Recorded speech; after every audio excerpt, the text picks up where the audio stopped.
Hey guys, and welcome to macmoment. Today, I'll show you how to get rid of the prohibitory symbol, that circle with a slash. This error means your Mac can't find a valid startup disk.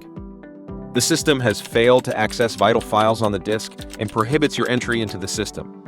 But I've got the exact steps to fix it. So, let's get your Mac working again in minutes.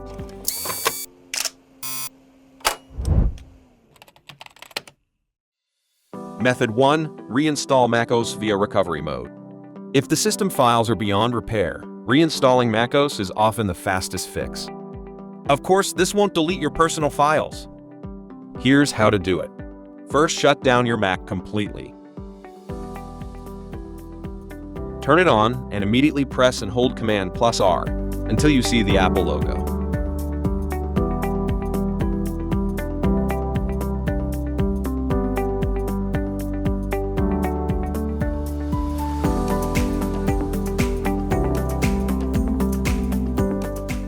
In recovery mode, select or install macOS from the Utilities window.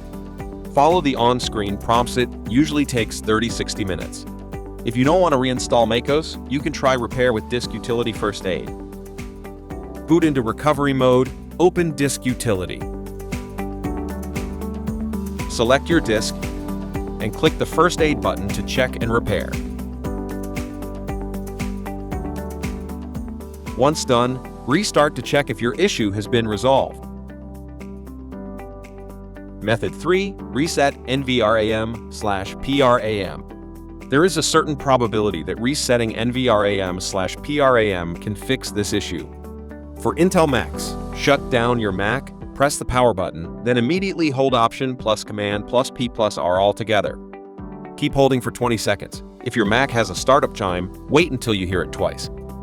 Release the keys and let your Mac boot normally. For Apple Silicon users, you don't need to do this. Your M1/M2 Mac manages NVRAM automatically. Method 4. Recover your data with 4DDiG before you fix the Mac. If you are afraid of encountering this kind of boot failure error and losing your files in the future, I strongly recommend trying 4DDiG Mac data recovery to recover your important files so as not to permanently lose them.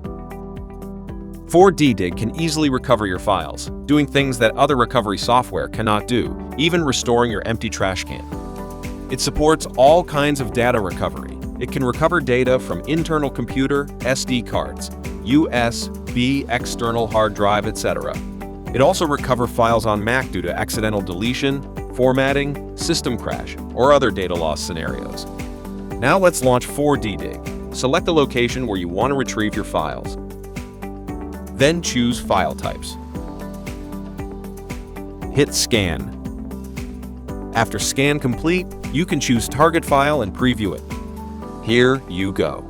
If this video saved your data or fixed your Mac, smash that like button. It helps others find this guide.